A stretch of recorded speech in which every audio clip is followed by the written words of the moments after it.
welcome everybody to another episode of Welsh Chess Chat. I'm FIDE Master Jonathan Blackburn, and I'm joined by another FIDE Master, Mr. Johan Rees. How are you, Johan? Yeah, all right. Not bad. Not bad. Week off this week, so What, week off work? Yeah. Work completely? Yeah. Yeah. Oh, is it half term where you are then as well? Yeah, it is half term. Yeah. Yeah. So I've kind of had a bit of a week off with having no schoolwork, but I'm still doing obviously my private lessons as well. So it's been quite a good week for us, hasn't it? Yeah. Good for NCL weekends. Yeah, which obviously will come to everybody in there as the time gets on.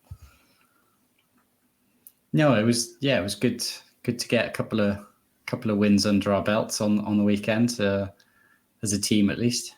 Yeah, I mean, we're already getting complaints in the chat. I mean, here's one comment. No, Alex. I mean, basically everybody's disappointed. Everyone's going to just turn off, right? Yeah, I mean, I wouldn't be surprised if we actually get some complaints this week because Alex, unfortunately, everybody's favourite candidate master cannot be with us today because he's playing in a league match, league chess match. Who schedules league matches for Thursdays? No, what team is it? What team is this? I've got no idea what team it is. I mean, although he was telling us, wasn't he, that the university plays on a Sunday. Yeah, that's even worse, mine, to be honest, isn't it? Yeah, I mean, imagine that playing on a Sunday, a league match. That's just ridiculous. But the weird thing is around my area, actually, that pretty much every match there's only one team that plays on a Friday night. That's Cheddleton. They always play on a Friday night. But all the other matches pretty much are on a Tuesday. Every single one. It's either home or away. And it used to be all different, like some Thursdays, some Mondays, but now it seems to all be Tuesdays. There might be one or two. Have you noticed what somebody else has done on Twitch here? What their username is? If you click on the chat, Johan, can you see what they've done? This is quite funny. Nice, they followed us recently. Good. Welsh Chess Cat. That's really I good. like it. I like it. Literally, it's not you then. It's not Alex. It's not me. Alex is playing a game, so we shouldn't be on it unless he's done it deliberately and he's going to troll us with that account. But I mean, it's 10 o'clock. It could be done by now. It could be done. Perfect account name. God. My last. Perfect account. Very good. Yeah. My last league match, finished by 8:15. So Alex could be done by now. He could be the standard and quality that he plays, maybe. Okay, well, let's just have a quick look at what we're going to be covering today. I'm sure we'll have a lot of cat-related jokes on the way through. Obviously, Welsh Chess Union calendar and ratings. The calendar's really hotting up now. We need to have a look at the Welsh Chess Premier League, and of course, we'll also have a look at the 4NCL as well. I'll just type that in there too. The juniors have been playing in the online European Youth League thing, so we'll have a look at just how they've gone on. There's been a question from one of our viewers about preparation and sort of kind of what to do if you're a bit surprised, supposedly, by who your opponent is and what they do. We've also had a game sent in, but so we'll have a look at that. So one game to look at, but we've also got our own games from the 4NCL to look at too, which, really we want to look at our own games, but also we want to look at Alex's games from the weekend, seeing as he's not here. So we can say anything we want about them, which is great. And then I'm pretty sure maybe, Johan, you want to say something about Chess 960 and Goat Chess. I think you and Alex were talking about that a lot. And if we get time, we can have a look at the Title Tuesday games or results or anything to do with that, because it seems to be changing. You couldn't even view games this week, could you, on Title Tuesday, which is a bit crazy. Well, I couldn't click on any. Maybe you could. I think know. You have to go through a different thing to watch them. Yeah, maybe. Okay, right. Well, let's get through it then, because we've got so much to get through. I'm conscious that we're not actually going to make a lot of it. Good to see that the overview page there had been updated because the Avarice with Rapid Play is this weekend.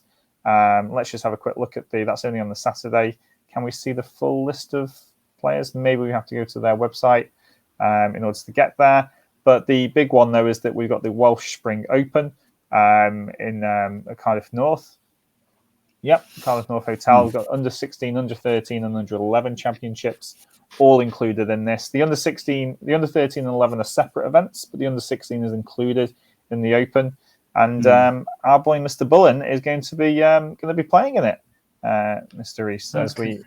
Jose's playing, right? Okay, very nice. Yeah, that's why Alex entered, because of course you weren't here last week because you forgot what day it was. I also fell asleep, but yeah. You also fell asleep. So that's a good.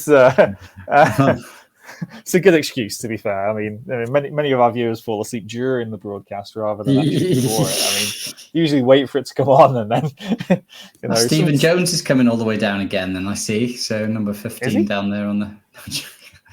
Oh right, okay, yeah, no, that's not him, I'm afraid. It's a bit blurry on my screen, but on the stream it looks quite good. Okay, well, good to see Jane Richmond actually taking part. I didn't see her name last time on there as well. So obviously preferring the long play to the rapid play in Aberystwyth. But of course, if you want to go to the Aberystwyth rapid play, you prefer that over this, that's fine. Just make sure you're in something is what I'd say, and try and take part. But I think really the thing that I want to highlight here is the amount of entrants. Yeah, I mean, maybe we should really be, good. I mean, splitting up the ratings perhaps. There could even be calls for 2 different sections. But I mean, to have 51 entries in the tournament is really good. And of course, within that, you've got the under-16 championship. So there's a lot of juniors in there. They've got some great experience. Some of them will get to play against high-rated players, 1900 and above, which they probably don't normally get. And so that's fantastic experience for them. But I like it that it's all mixed up. But we've got some more entrants in the under 13 and under 11s as well, which is really good. So 7 in the under 13, which I think we were worried at one point that would be like 3 entries or something like that. So at least some more people have entered there, more children, obviously get some more experience. And the under 11s is slowly growing. But last call, really, please enter if you get some experience. You don't have to win these things; just get the experience as soon as possible. Is what I'd say. Because we were saying before, haven't we, in previous chats, Johan, that it's really about going to play with your friends and getting that camaraderie going over the long term. Yeah. £40 looks like a pretty decent number of entries actually for the Open, but yeah, more juniors the better really for those tournaments. Yeah, and it's 3 matches on the Saturday as well, so you don't even have to turn up Friday night. You play all 3 games on Saturday and 2 games on Sunday. So it's a lot of chess in a day, but definitely an interesting thing. I don't think I've ever played many 3 games on Saturday tournaments. I don't know how I'd cope. My games seem to always go on for absolutely ages. I think the juniors, that was quite a common thing back in the day, wasn't it? I think not so much for the Opens, but for the juniors, I think it was almost always 2 days. Yeah. Is there a way for me to find out the entrance in the Aberystwyth rapid play? Perhaps. Let's just have a look. Is it on Aberystwyth Open? I'm just having a look on. So this is their website over here. I think it's the second one. And well done to them to run in the second one as well. 2. Entry form is there, but that won't tell me who's entered. First prize 120 in the Open and under 1800 £80. So if some of these people in North Cardiff, it's a shame that it clashes. Okay, we can see in the chat there we have to go on chess results to find it. Let's just have a little look then. Of course, it'll be under Wales, which will be nice and easy because there shouldn't be that many loading in. So hang on, here we go. So I'll close that down. So this is the under 18. So it looks like they've got 11 entrants in there, which is fantastic for a rapid play. Obviously, you hope to get a few more. And then in the Open, so this is where I'm wondering if they were struggling or not. And it looks like so 6 entrants. I mean, to be fair though, if Rudy van Kemenade enters a rapid play, I mean, no point. There's just no point anybody else entering, really, is there? You might as well just give them the money now. And claim it and go. Okay, well, good to see there's still a good load of quite strong ratings there as well. And maybe if these events didn't clash in the future, then if those 6 came into the North Cardiff event, and then maybe the Aberystwyth was on another weekend, and then all of those entrants go into that, then I think that you could be talking a huge event there, which would be good. But okay, these things happen. Okay, calendar, obviously junior team blitz coming up, but the one I wanted to push was the primary schools and secondary schools championships, 16th and 17th of March.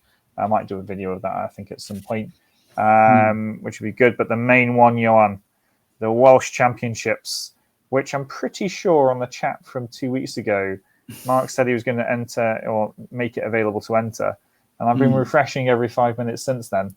So you wanted to be the top seed for a day or something? No, I just wanted to be the first in. It's not about people preparing for it. It's about sending a message, isn't it? Yeah. It's sending a message. Send a message. Is rating points available? Yeah.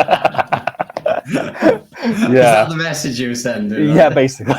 although actually, no, I'm not so sure. Maybe Welsh Just Union rating points, but definitely not FIDE. I think I'm. No, I don't.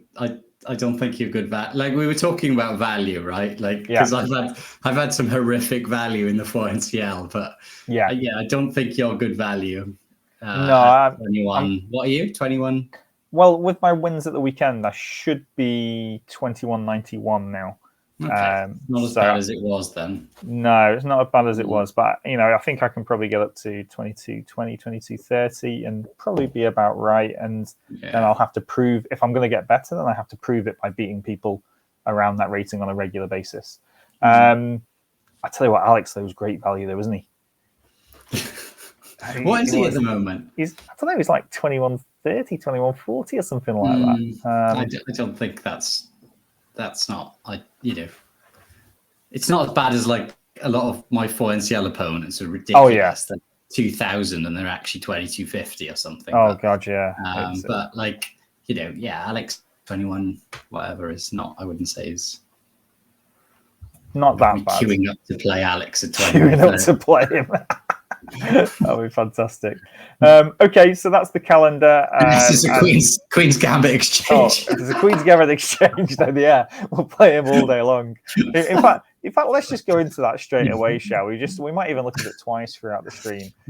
So this is what's funny is that like I obviously have played a worse one, right? And it's so weird because I have, of all the things I've spent time doing, like because I haven't actually done much chess over the last while, but I have spent a bit of time on the Queen's Gambit exchange, and I think I know it pretty well, right? Like I've looked at sort of deep ideas and stuff, and I played it so badly in my 4NCL game, like from January. I mean, I'm not a fan of exchanging at all. Anyway, I'm not a general fan of the exchange, but okay, it does avoid some theory, doesn't it? And with him already committing his knight to f3, it removes the knight e2 option, and then c6, and then I think you have to go. I think queen c2.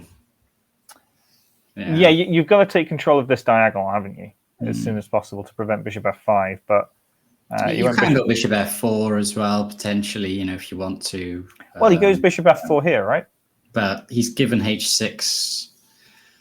Is the problem, just for no reason. The problem here, though, is just have a look at the percentages here in the master games. Yeah, I mean, it's just. I think the reason, not so much because it's bad, but if you are someone who plays bishop g5 then f4, then you're not someone who knows it well. That's the reason for the percentages, not because of it's bad. But you can go bishop f4 straight away, but queen c2 is more testing. Yeah. If you go queen c2, it makes black kind of show that he knows some theory or knows what he's doing. It's literally the control of this diagonal, though, isn't it? That black can't put their bishop on that diagonal. And, I mean, I've spent quite a long time looking at these positions, and there's a lot of really, really subtle ideas. It's extremely. There's a funny idea here, isn't there? Let's say if we go here, and then I'm just going to turn this off for a second, and then we go bishop e7, and then I don't know, let's go e3, and then they go knight h4, 5. Is this the fun one? No, I would, instead of e3, just go h3 there. It's not very good for black then. Instead of e3, go h3. Okay, well, maybe it works in the same way. There's a move here that I was. Well, I was going to play something different actually. Don't know if it works now with h3. As in to trap the knight, is it? Okay, bishop e5. Yeah.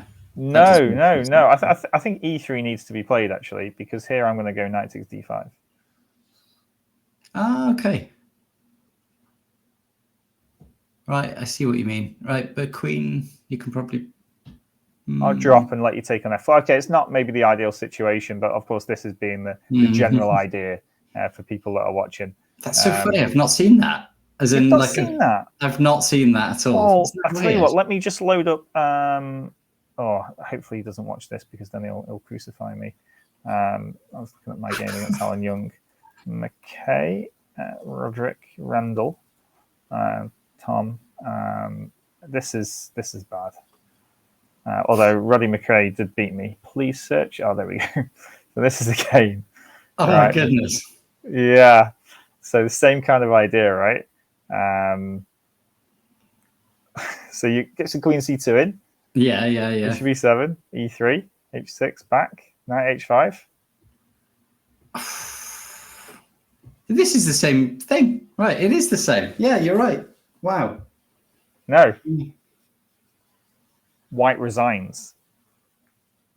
Oh, white resigns? Yeah, it doesn't work, does it? So my example didn't work as well. Wait a minute, he resigned before black plays a move? Yeah. Because after takes, bishop here, the one move that we didn't see. Oh, check, obviously, yeah. And then the queen gets out to e7. You just a piece down. That's why I haven't seen it, because it's crap. Yeah. So, yeah, basically because it's rubbish, it doesn't work. I haven't seen it because it's crap. Okay. Yeah, right. that's basically right. So this doesn't work, people. There you go. Of this check here. So maybe white has to be castled first or something like that. But it's something in the air. If you've seen it, then you can kind of try and make it work. This queen. Right, that's why you go bishop h3. That's why you go h3 instead of okay. Yeah, so you can retreat the bishop to h2 and keep it. But the thing is, he's lost this diagonal already, so it's just no good.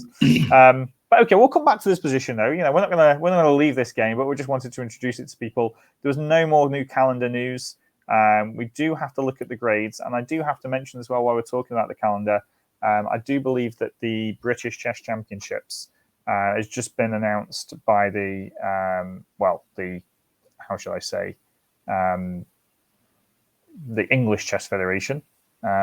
Should the British Chess Championships be put on the Welsh Chess Union calendar as well, even though it's in Hull? I guess so. Yeah, I think it should as well, because it's good to know about it. It's the biggest event, isn't it? I mean, or meant to be the biggest event in the UK, shall we say? So I think it should still go on. But also the Glorny has been announced to be taking place. So it's the Glorny Gilbert Evans Stokes. And I myself would know it as the Glorny Gilbert. That's going to be the 23rd to the 25th of July in the University of Hull, literally just before the British. And the British, so that's 23rd to the 25th, and the British is 25th to the July to the 4th of August as well. So straight after it. And I have seen some people who have said, get your hotels booked in quickly because apparently it goes up quite quick. British Championships, Johan? Tempted or? Maybe if it wasn't in Hull, but I think it's a bit expensive, isn't it? For because it's not commutable. It's a bit. I mean, when it was in Leicester, I mean, I went down to work for a day or two, but to spend the whole week there, it was just too far to commute. Okay, right. Well, Jukesy says he's playing in it. Well, good luck to you, Jukesy. You'll be the only Welsh entrant there, apart from some juniors, probably. It's very expensive to play in these things. I'd rather put the effort into the South Wales International tournament in Wales, maybe. Yeah, I fancy playing in that. Yeah, and I guess it's free lift down from me then, by the sounds of things, And if we manage to start being nice to Alex at some point, then maybe it's a free accommodation as well. I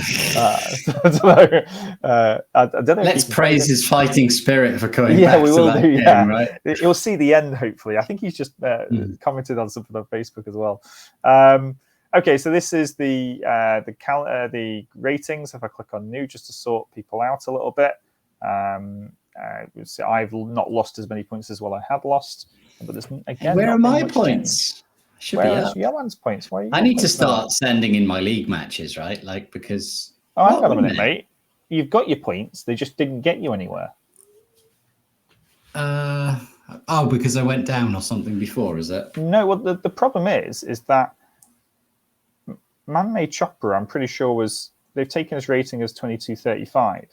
And they've taken your Don't you get 4 points? But the thing is, though, is that Nagpal Vardan 2348 is his FIDE rating. But Welsh Chess Union ratings are higher on average by 100 points than FIDE, roughly, something like that. So actually, when you start trying to mix them together, you have to do exceptionally well to get your Welsh Chess Union rating up. So I need to send in my league games because I've beaten a bunch of 2300s. So there you go then. That'll. I mean, to be honest, if any selectors are watching, then Johan's not sending in his games, and therefore I think should be penalised for this. Not sending all my 2300 wins in. Yeah, okay. I mean, I guess I haven't sent any of my league games in, and it's 2450 performance over the season so far. So. Yeah, well, that's quite good. I know that my 4NCL games have gone on there, and I was like, hang on a minute. Oh, back over 2300s? Yeah, I know, just about. Quite nice. But my FIDE rating has actually gone up from the start of the season. My Welsh Chess Union rating has gone down because of using the different ratings. I'm not too bothered, but FIDE rating is the one that obviously counts the most. But back over 2300 is good. So as long as I'm within touching distance of Mr. Reese, he might be at 2350 roughly, maybe after his games goes in, but we can claw that back up. Which will be good.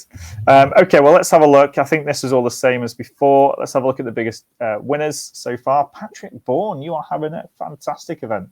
Fantastic few months here, Mr. Bourne. Okay, starting at 1175, gaining 210, putting the juniors to shame. And he did this in the Difford Closed event. What is this? Well, there's a closed event for every league, I guess, isn't it? Or there used to be, at least. But yeah. Well, that's fantastic, and I don't know. I'm not prepared to have a look at the results of all of these closed events, but looks like he did quite well in there. He beat Peter Windows, rated 1700. Ewan Ferguson draws 1700 as well. And when you're rated 1175, those two results at the end must really count for something as well. So yeah, really well done to Patrick. It's great to see an adult up there. Rather than all of these juniors that come on with low ratings and then start to gain a lot of stuff. I think Martin, William, Angus all gaining over 100 points. Kevin, another adult, which is good, and so on. Okay, and then who do you think has played the most games so far? Alex. He's absolutely smashing it, isn't he, Alex? He's playing tons of games. Well, I mean, maybe after this weekend, he'll have 5 games this weekend, won't he? But then again, so will everybody else. So I'm not so sure. I think who was top last time?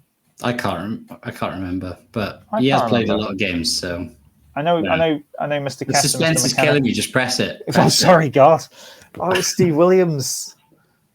Oh my gosh, Alex is way off the pace. He is way off the pace. He's a disappointment, really, isn't he? He's trying his best, and he's still 5 behind. I tell you what, though, Sam Jukes is 1 behind, but look at that. Tied second, Josh McKenna. He's not going to give in without a fight, is he, this lad? He's going to play every single possible game that will count. 51 points, though. Look at that. I know. Well, he dropped a lot last time, didn't he? So he's clearly underrated, and he's yo-yoing like mad at the moment. Between every 6 months, he'll be going up and down. Wow. I mean, that's it's going to be close, and Tom Brown's not exactly far behind, although he's maybe not one that bothers. I get the impression from when I've spoke to him before, he's not too bothered about winning something like this. Whereas I think Alex said in March, because he's playing so much, he'll probably overtake them at some point, but then he's going to stop playing, I think, after the Welsh. Yeah. Depends if he can just settle on an Olympiad place or not, right? The thing is here, though, right? The one thing that's quite interesting, though, would we not expect more juniors to be at the top of this? Yeah, they don't play as much. They just win more. It seems. Maybe, or maybe because they're playing in junior rapid play events that it's just not counting. Yeah, maybe. Yeah, I suppose rapid play doesn't count for this, does it? So yeah. Yeah, so maybe that's the case there. But I guess maybe when they get a little bit older, like, I don't know, 14, 15, 16, they should be playing long play events all the time. They can sometimes at that age, definitely 16 plus, can go and play in these events by themselves sometimes, can't they? Or with a little parental contribution, shall we say. So, okay, we'll keep tabs on that and see how it goes. But yeah, that's the calendar and ratings all done. WCPL and 4NCL, we need to have a look at the results of the Welsh Chess Premier League, because when did that happen? Was that like last week or something? When did that happen? I thought that happened. Or maybe it's just coming up. I don't know.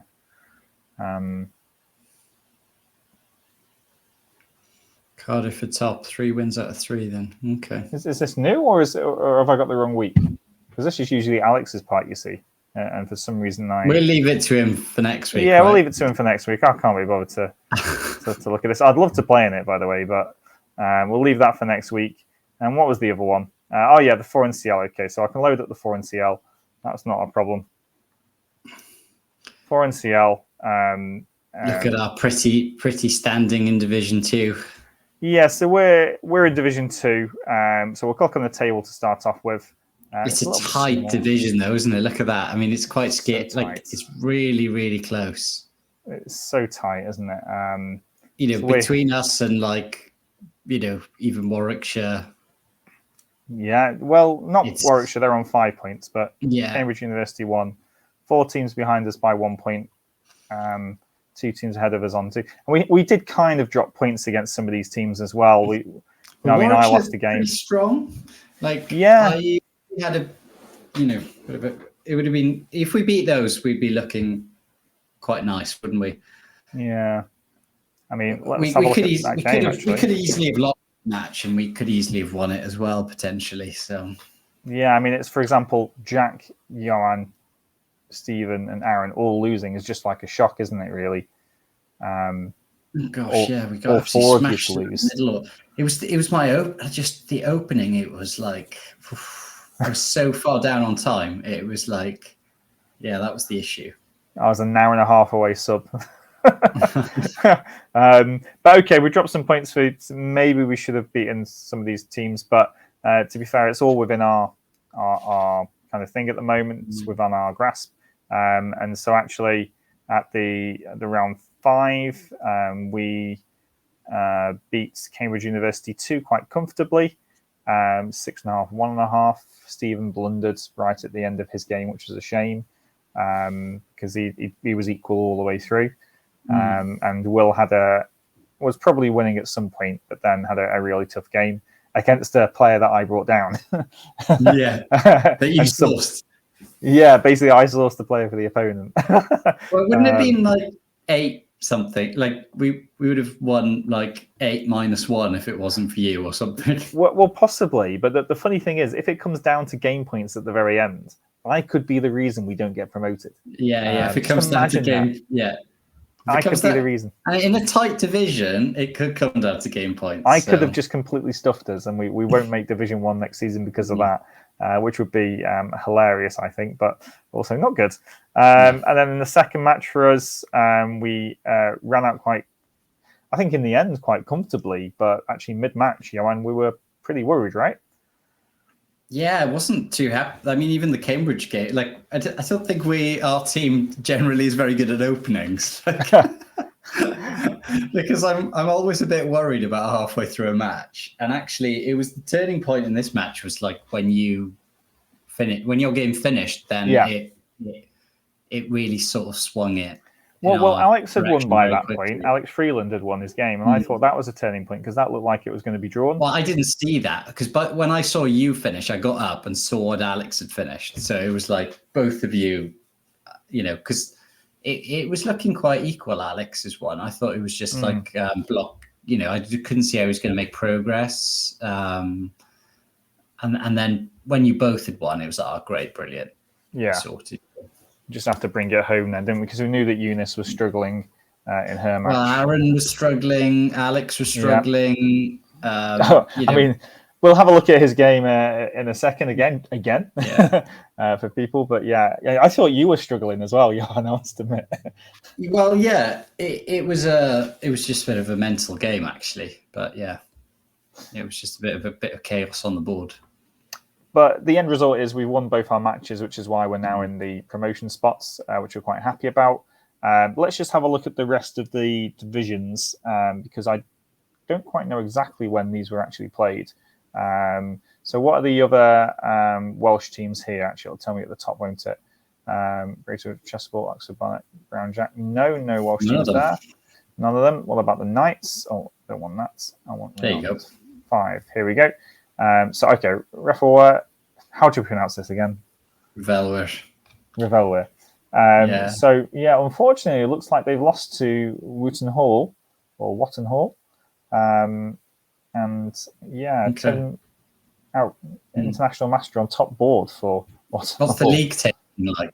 Yeah. Well, yeah, that's quite interesting, actually, isn't it? So 3.5, 2.5 is a close match. So they've actually had the strength and depth, but then couldn't hold the top boards because of it, and then didn't get enough points on the bottom boards to break through. That's a shame for them there. Is there any other, just double check here, there's no other Welsh teams that we should be looking at? No, okay, good.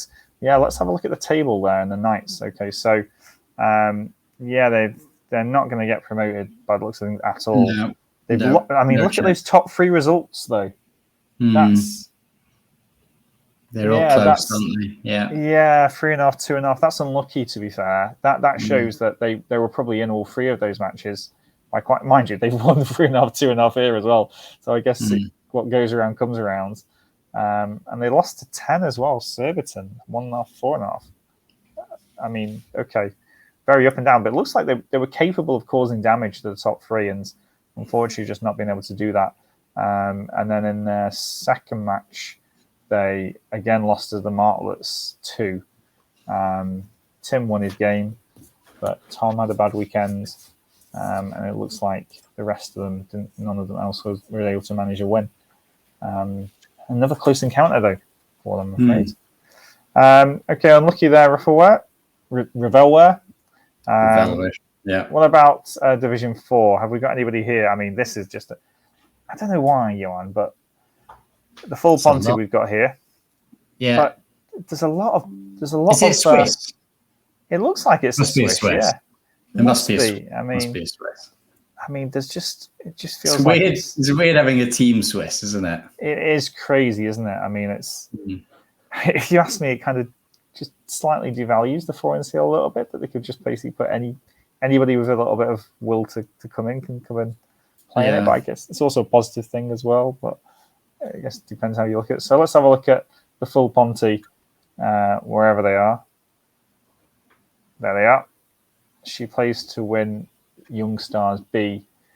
I mean, you look at the ratings here, and I mean, they're playing against 1,200, 1,300s, and against people rated 2,000, 1,900, which is a bit of a shame.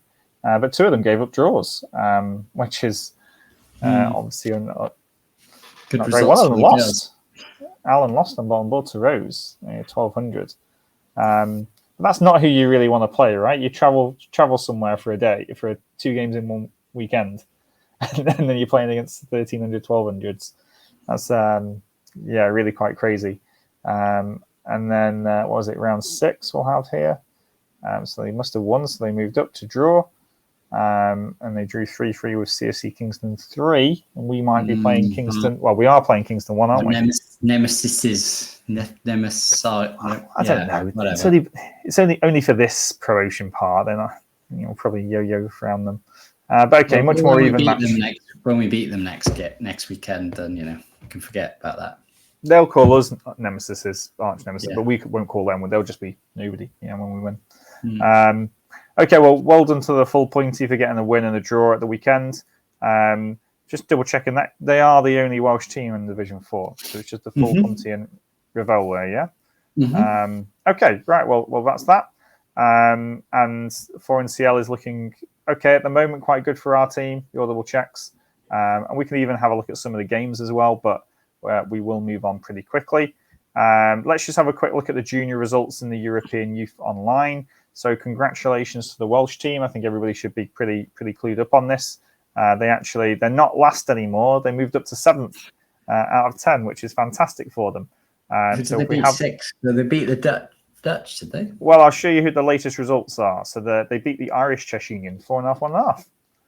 Which is a fantastic result, really, to beat the Irish. Nice. So well done, Ellison, Govin, Lucas here, Louise, and Raga. It is a good team event, and great to get a couple of points there. I think they've got quite a few close games coming up, to be honest, because they beat the Dutch A, but then lost to the Dutch B. Beat the Irish. They haven't played Greece yet, who are down here, so that's a definitely winnable match for them. And maybe Estonia and Albania, perhaps. Although have they played 5 and 4 yet? They played 5, but they haven't played Albania yet. And they still need to play against 2 and 1, England A and Ukraine. So that's going to be a really tough couple of matches when they come around. But well done to the juniors. It's an online event, so it's not that especially that important, but it's good for them to get some experience, I guess, and learn a few things. All right, well, back to this Queen's Gambit exchange variation, Johan, where, yes, Alex, you showed a lot of determination and come back. The thing that really annoyed me was just swapping off all these pieces, Johan. That annoyed me, that Alex did. I don't know about you, it just annoys me, to get rid of all the pieces so quickly.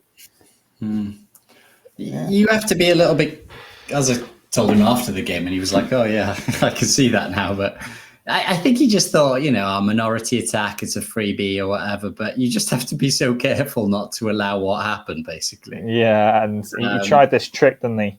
There's so many subtleties, right? And I guess the trick sort of lured him in because, he was looking probably at taking, but missing B5. And now he's just in a lot of trouble. Positional trouble here, because that knight on C4 is, I had a similar game, not similar, not as bad, but this same sort of thing happened to me against Cos in Title Tuesday. Oh yeah, yeah. It wasn't as bad as this, but he sort of. I guess he outplayed me a little bit in terms to get something like this, right? So he had to do some sort of, nice play to get it. I wasn't just given on a plate, but and I did have some counterplay. So, and I'm pretty sure though that Alex is going to go searching for that game, Johan. Well, it wasn't too bad. I should have won. And then, but it was one of these ones where do two rooks are better than a queen, but not in blitz, that sort of thing. Yeah. So I got two rooks for a queen, but that's not what you want in Title Tuesday. No. So I had something very similar, but you just have to be so careful not to allow this. I guess if you go back a couple of moves, I guess, I don't know. Obviously, B4 was just wrong positionally, but here's not so bad, is it? Yeah, I think maybe you have to go Queen C2, knight E1, D3 maybe, or knight E2 or A4 even. Knight H4 for me. G6, knight takes G6. And then take a draw. Best you can hope for.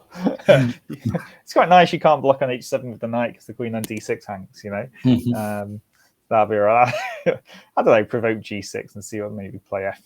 I'd go for F3 and the E4 break or something, but it's kind of lost a lot of, I don't know, these openings that swap off a load of pieces. You see, the top GMs play this kind of stuff, don't they? They swap everything off and then they just agree a draw, and it's just so boring. It's almost feels like some of those London systems sometimes where they swap off the bishops on, like this. That's maybe where he got it from. Okay, well, we're not going to obviously stay on this game completely forever. We do have a question that has come in, actually, and I'm going to read it out, actually, for people. And Johan, you can maybe help out with this too. This person had a game that they prepared for, and then the opponent was somebody different to who they saw. And they had no games when the new pairings were out. And they were sure that this opponent would have looked them up, as you should expect every opponent to do. They normally play E4.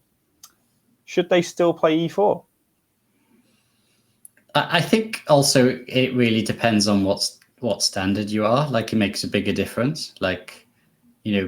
The higher you go, the more these questions matter. I think when there's certain ratings where what happens in the opening, I think we sort of dwell on it a little bit too much. You just have to realize that actually if you just play a good game, you're going to win. You just need to focus on playing a good game. like when you're at, I don't know what rating exactly, but lower down. So it sort of depends on where you are. I think I agree with you. I mean, especially anybody below, I'd even say below, I want to say below 2000, but maybe even higher than that, perhaps. Very rarely is somebody going to be completely over prepared for you, and that if you go down your same variation, therefore then you're going to end up being lost at the end of it. It's almost like me going, what should I play against E4? I play the French all the time. Oh, but they're going to be prepared for me. Maybe I shouldn't play the French anymore. What are they going to do? Refute the French? Exactly. Yeah. It's, if they refute the French, then fair play. They can write a book and make millions. I think essentially, like you chess, the pattern recognition is so important that, like, if you play the same opening and you're very familiar with it, the fact that you're so familiar with the patterns is going to be a major asset to you. So if you go against that, you've got a major handicap, right? So it's like you and the French, John. You played it for that many years that you've just got those patterns in your head. And if you go and play the Sicilian, you're going to be missing a big chunk of patterns. So I would not do not switch openings just for no reason. I think there's also about this kind of idea that somebody could prepare for you. And to be scared of that preparation as well. And I think that I'd really like to kind of tackle that point, because really, if you should be almost trying to trigger their preparation, because if there's something that you're doing wrong, you either do it then or you do it in a year's time or 2 years' time. It's going to come out at some point. You've got to hit it head on, and you've got to trust in your opening. I mean, if you've played a variation before that was wrong, when you analyze that game beforehand, you should have found that inaccuracy and you should have already corrected it. So that's kind of on you if you've gone through your games. Nobody's going to out-prepare you. You should just stick with it and keep learning and getting better at one opening. I think is best. It also depends on how important that one-off game is as well, right? Because I think the other thing is, these days there's this, at least at a higher level, there's a new type of preparation where you can purposefully aim for a bad position, but you've studied more, right? It's like that game I showed you the other day from my league match where, I was +1, but the guy I was playing against Stockfish, and the guy had analyzed it to death. And there's a very thin line for me to get this +1 advantage, and which a human is never going to find over the boards. Even Carlsen wouldn't have found all those moves. So it's like, and even if I did find them, it's only +1. So it's like that kind of preparation is very dangerous, especially at a higher level where someone's purposely going down a bad position but knows that you'll never find all the best moves. But that's not going to happen below 2300. We don't need below 2300. We don't need to worry about maybe even below 2400 perhaps. But I mean, what was rare about that was that my opponent was 2100, 2000. Yeah, it was just a ridiculous preparation. But that's not going to happen that often. And you just have to take it on the chin if that's the case. You just have to try your best and fight it out. I guess it kind of links in with this game, because the game on the Sunday, which I did eventually win, and you wanted to ask me some questions about this. We'll have a look at the Caro Club game in a second. I was prepared for E4, and I had a look at some of my French lines, and then she started one knight F3, and I was like, okay, looks like we're not getting the French then. By the things, and the thing is, I had to think here because I've got so many different setups to play. I just thought, okay, well, I'll just play. She prepared for me clearly. I was on the same board. She was on the same board. We didn't change the board order. She could have had all night to prepare, all morning to prepare for me. And so therefore, I play the King's Indian. I've played the King's Indian for the past 5, 6, maybe 8 years, maybe something like that. Okay, I've got other games with other openings on, especially against these two first moves. I could have gone C5 or B6 or something like that. But I just decided to stick to my mainline King's Indian. And this almost answers that question. How scared of somebody's preparation should you be? So should I be worried that she's prepared for my King's Indian? Because I was expecting her to play E4. So I'm thinking, has she refuted me in some way? And she plays H3 here, and I was like, okay, well, a variation, yes, okay, then Mahaganov. Okay, well, let's go down the main line. It's odd to take, isn't it? Isn't it odd? Well, yeah, I mean, d5 is the main line. Yeah. But the thing is, she started. Yeah, aren't you taking you just an exchange? You're just a move down, right? Like h3 isn't the most useful move in an exchange. No, the h3 is useful. H3 is ussul because it's not the most useful move, right? Well, it's not the most useful, but you do want to take this knight off if you can. But yeah, d5 is the main move. But she started to think here. I'm just like, hang on a minute, e5 is the main move. Why are you thinking? She obviously hasn't prepared then, right? But you spent a long time, didn't you? Because you were way down on the clock when I looked. I hadn't spent loads here. I was kind of thinking about, like, so here for example, like, I could also try c5 and play for a Benoni type setup maybe. But I thought, no, okay, let's go this way. And then she spent a few minutes and she took. I was like, oh, what? Is this what you've got prepared for me? What's going on? This is a bit crazy. And all of a sudden I was like thinking, well, this is brilliant. And then she played bishop e3, like the most non-threatening move in the world. Like at least bishop g5's got some, I don't know, a bit more poison to it, shall we say. But here the thing is that I'd looked at these types of moves before with my computer, and I was trying to remember how to go about it, and I was right, but I played it wrong. Okay. Because the normal setup the black wants here is to go c6, knight bd7, and queen goes somewhere. So many dark squares for it to go to, and you play the position. I mean, usually you've got the queens exchanged as well, so these kind of moves are quite natural. But actually, the top computer move here I didn't play is knight c6, which is obviously just let's just dive in at some point, and we'll lose a pawn, but we'll gain this one. Yeah, is basically the idea. And yeah, I went here first, and then she's got a choice to go knight d5 and get an advantage, but basically here, this is just great. I was fine. I'd equalized, and I was very happy here. But you weren't happy with my position, right? There was a few moves from here. I thought, yeah. I mean, here I kind of make a mistake because I get excited with b5. I think I can just take on d5 makes more sense, and bishop e6 if bishop takes. But because I missed this quite nice move here now, when after takes she goes e5. Yeah, this was the point I think where I thought this could. Well, it was a couple of moves from here, I think. Yeah, I mean, I wasn't too worried here actually. I didn't think I was losing ever. Oh no, I just thought didn't think I was winning. More pleasant for white. I think did she go a5 and then just take on d4? I think. Yeah. I mean, I might have gone queen b4 here. Can I get away with queen b4? No, I lose the b5 pawn, right? Yeah. This was it. I saw. Okay, just take, and I think I'd rather be white. So, but the computer thought it was about equal. Yeah. Can I take on e5? Doesn't. No, queen e3, f6, f4, bishop takes knight, queen takes bishop, d5 pawn is all. Let's see. I mean, maybe I have to go e4 here, or maybe I can put my rook behind it. Yeah, I just think I think that was the last chance for her to cause some issues. Yeah, I would have had a big think here as well about what to do, because I knew that I kind of lost an advantage, or a tiny advantage from this passage of play. b5 was wrong, so I knew that I'd lost it, but I still didn't think I was ever worse here, because even if this does happen, which I actually kind of expected, I can't remember what I was thinking now.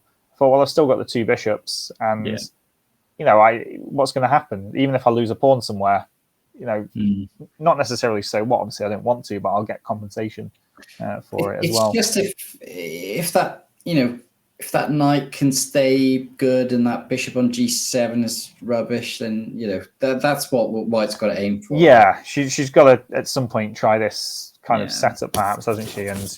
And to be honest, she just collapsed a little bit, unfortunately. And like a3 is the first kind of signal to me that she was just went downhill very quickly here. Worried about my threat of coming into here with queen b4 and defending against me. I was expecting queen f4 ideas and knight g5, like e6, queen h4, this kind of stuff looked quite dangerous to me. And I thought that was her most dangerous thing.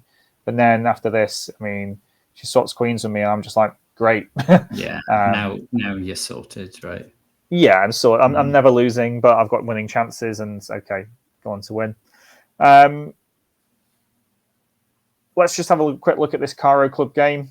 Do you know much about this opening, by the way?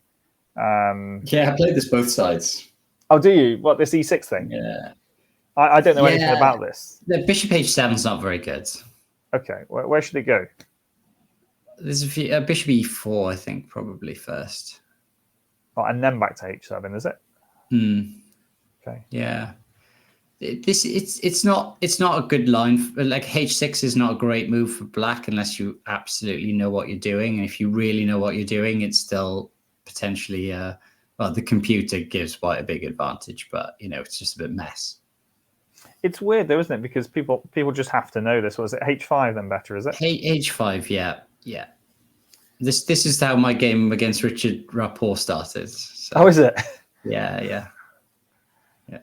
I'm sure that'll be a game for another chat. And yeah, if your king ever gets on F7 and you're not you're asking for trouble. Yeah. And it's just a nice game, I guess, on how the Caro got smashed. So this is a great game for Caro Club, to be honest. Basically, from my point of view, because the Caro got turned over here, and yeah, it's game over. It's just a really nice win, to be honest. How many moves is that? 23, same as my Saturday one. It wasn't checkmate. Richard Rapport lasted less than that. Just did he? Oh dear. And it was checkmate. Terrible. Nice attacking win, but okay, so here H5. You can play H6, but you really have to know what you're doing. So what did you play against Rapport here? I think a Bishop G5. Something like this. It's Queen B6, and I don't know. So will we see a Reese Rapport game in here somewhere? Maybe. I did. Well, it was a little ratings wouldn't be that high, would they? So no, he was 2,400 only. Then, okay. Yeah. All right. Well, I'll tell you what. We'll come back to this. Maybe if Caro Club gets an encore, but you wanted to talk us through your crazy game. It was mental. It was mental. Right? Yeah. Make sure there's no engine or anything on, because I want to get there's not. No, there's not.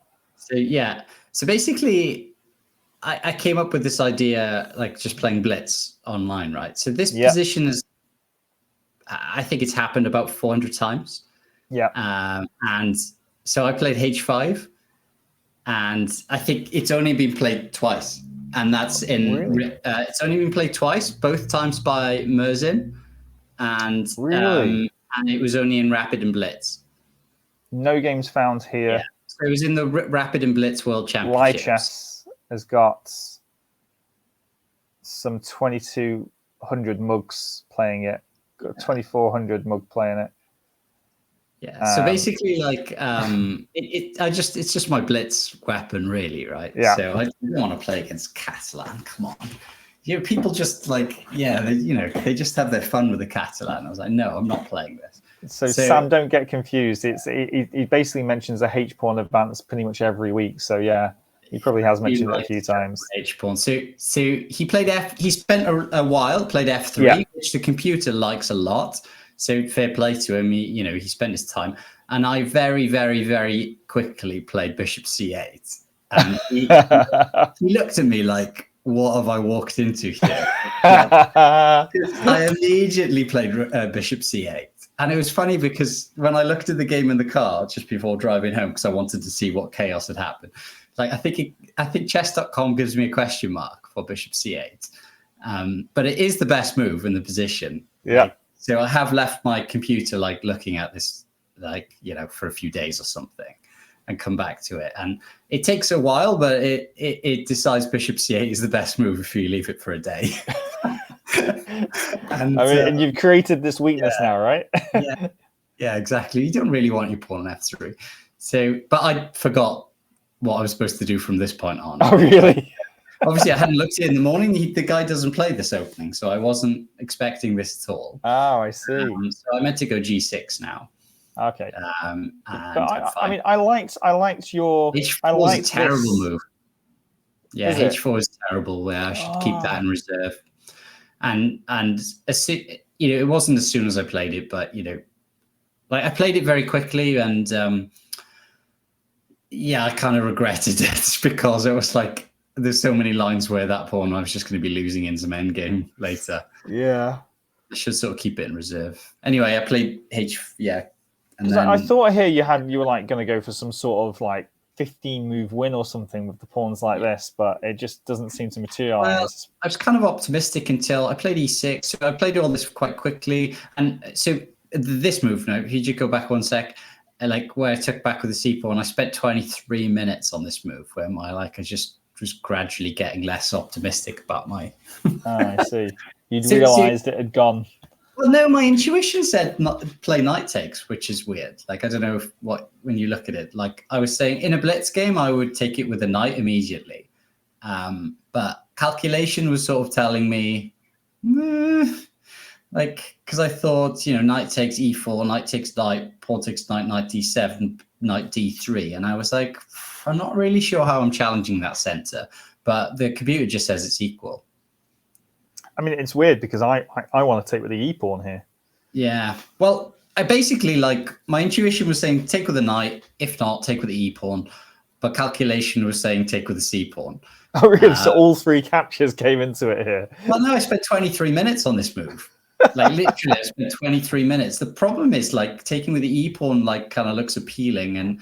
But actually, like, it gives you that e6 square for your bishop, but eventually gets hit by the f pawn or something. Yeah. So actually, like, when you look at it a little bit deeper, it's it's not good. So I guess if white's going to play h3, then maybe not. But because I just wanted to sack if it was a blitz game, I would have taken with the knight immediately. It's the best move, and it's equal. So anyway, I took with the pawn, and then after this, you were. I think my problem was I was intending knight c6, bishop b5, which is what happened, and I was intending to take on e4. This is what I was intending to take on e4. Sorry, what? I just hate the exchange. Like I always sack the exchange like all the time, right? So you're just going to let him take on c6 twice and play bishop d7. Yeah, that's what I was intending, and I just chickened out because it's a bit mental. Like, oh, but what? Okay, was it the right thing to do, or? No. But yeah, I mean, to be honest, like I thought, okay, I thought it's a bit crazy, and like I'd rather have my bishop pair than his rook. But actually, I couldn't see a way. When I got to this position now, I thought, wait a minute, I can't actually see how I'm going to get to his king. So I kind of chickened out. Yeah, so I was intending to play bishop d7, and then I was like, I can't actually see a way to get any further. His pieces are all out, though, aren't they? I mean, the bishop moves next. I would take this in blitz all day, but it's but yeah, I don't know if that's best, but I think he should castle or play g5 actually. But yeah. Anyway, I chickened out and basically I played bishop d7, and that's kind of admitting that this whole thing has been complete waste of time. Basically, how on earth did you draw this game? I'm still amazed because I thought you were just getting absolutely. When e5 comes in, so bad. It is bad, but it's not. But you've got it's like a French, but you've lost your best piece, right? Yeah, at least I've played Caro-Kann for a little while now, so I'm like, okay. Yeah. With extended H pawn. Yeah. So bishop b5 cast. So okay, for anyone obviously when you're playing like this, then you've got the knights. You have to make a square for them somehow. That's the key positional thing. Like I have to get a square for my knight, or I'm going to lose, or my knights. So I was like, okay, I wanted to get my knight into c4, and if I need to, sack a pawn to get the d5 square. Yep. So either that, or I was going to play like f5 and try and get something for the knight over there. So yeah, I was kind of happy with what happened. I thought he played quite badly. Rook c1. I was kind of happy with this.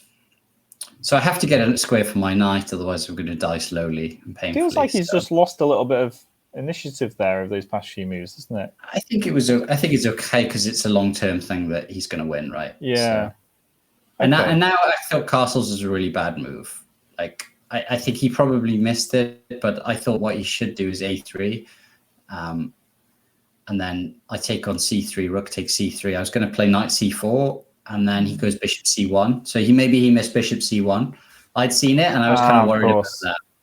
I was worried about that because when you've got the bishops, you just have to make sure that your opponent doesn't have squares for their knights. And that's basically what Freddie Gordon did to me. As in, it wasn't. It was kind of like a similar position. Where I had a knight here and here. Yeah. And the two bishops were back here and here with the rook back in the corner. It was just devastating. And with this coming next, it's going to just kill you there, right? It's not so, but it's not the end of the world. But this is what I was worried about. If I was him, I would have played this. I saw it, but I had no other option. But he missed it. You just got no play here, though. I go f5. I don't think that's going to work, but you have to be precise if you're white. Yeah, of course. It's still a game of chess. There's still things to go on there, isn't there? Anyway, I was really happy with what he did because he gave me so much play. I'm like, right, he's not even won the pawn for it though, right? I'm like, I've got the d5 square now. Like, all I want is squares for my knights, and I've got the best square for it. Actually, knight d5 is not a great move, and I just did not consider anything else. What should you have done? Queen, apparently put my queen on the square is better, but I don't like it. Really? I want my knight on that square. I've been dying for a square for my knight all game. Yeah. And I basically saw what happened from that. I basically, before I saw pretty much everything that happened. So, I was it kind of looks loose, but I saw castles. This reminds me of a Slav position now, actually. I was sort of channeling Gukesh at this point. Like, yeah, I saw all this from when I played knight c5, and I like g5 as because I was surprised that this doesn't just. I'm better if you place that. I think. Really, I've got too many. Too many. My pieces are really good. The problem is his king's got more protection, but it's got less squares to move. So even though your king looks really areated. It's not actually going to get at it. He can't get at it without this queen. He hasn't got a white square bishop. I was really happy now. I was comfortable now. And we were down to a minute or two to play 10 moves now. So b4 is a great move. When as well. I think he really wanted to swap off into a. Yeah, that was the move. I think I would have won if I went rook f8. Rook c8. Shit. Oh, I was gutted about that. I mean, rook f8 doesn't really call to me as a move here, to be honest. I just missed rook a6. Stupid. I literally had a minute to play the rest of my moves or something. I see. I basically missed that, and it's a draw. So somebody says, does knight d5, c4 hanging? I don't know. c4 is not under attack. Maybe it's in a different position, perhaps. Okay, so you missed rook a6. You've got to defend it. And now you're just perpetual. He just perpetuals you. He's lost otherwise. Wow. He messed this up massively, didn't he? It's difficult. I mean, there's a couple of spots where I thought there was moves I was worried about, and the computer sort of confirms it, but it's not super obvious. Like if you go back where he plays king h1. Instead of king h1, h3 I was worried about h3. Gives his king an extra square, right? It's more just to stop g5, but still, come on, we didn't have much time on the clock. That f4 square for my knight is a beaut, right? It is.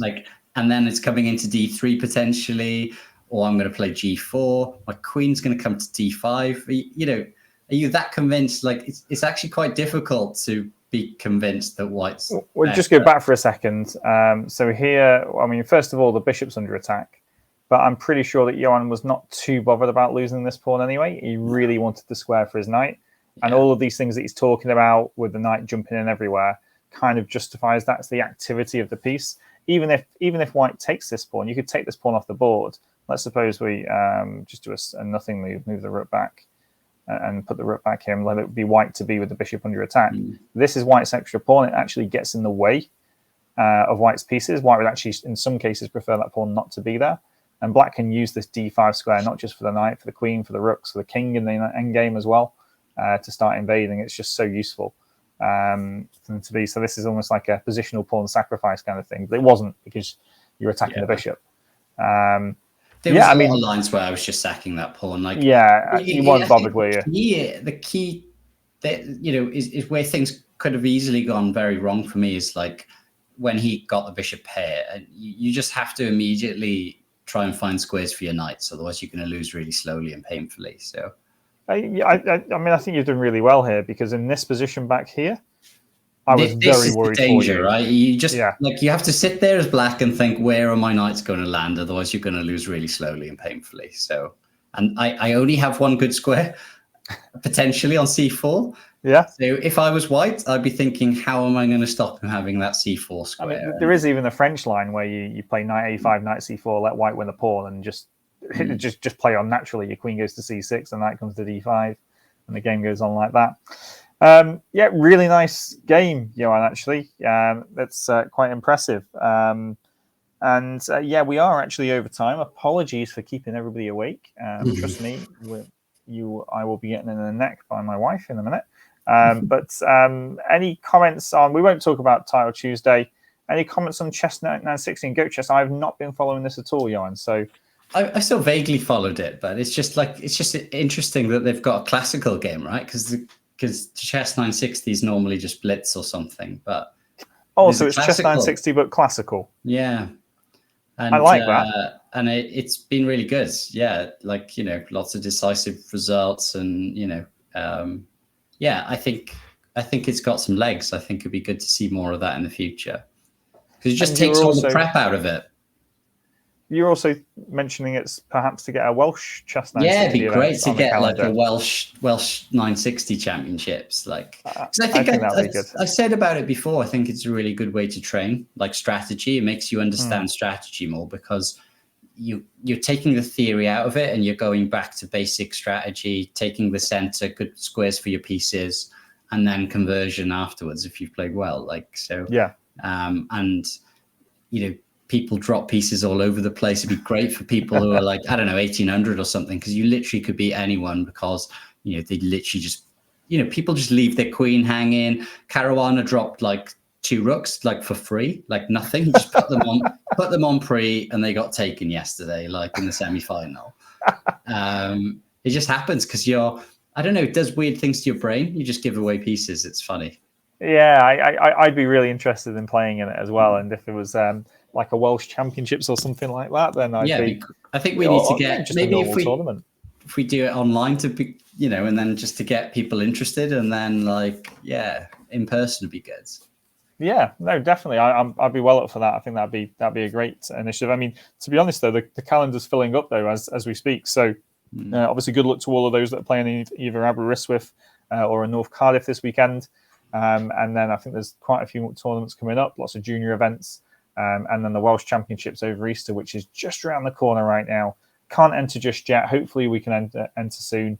That's the one I'm really looking forward to. We've also got a Foreign Seal weekend as well next month, Johan. Yeah, potentially if we're both selected, which we should be.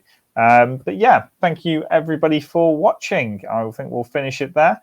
Thank you, Jan, for joining me.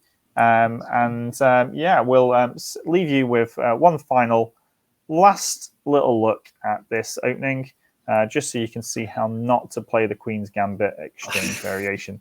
At this point is the worst bit, or maybe we should have a look at, I don't know, this point. When the knight is planted firmly on... I mean, it's just, the knight, and he got winning chances from here. How does he get winning chances from here? Fair play to him for doing that at the end. We'll put one positive in. Well done, Alex, for somehow getting winning chances in this end game. But it's still a draw. Okay, thanks everybody for watching. You've got to keep fighting. Bye-bye, everybody. Sure.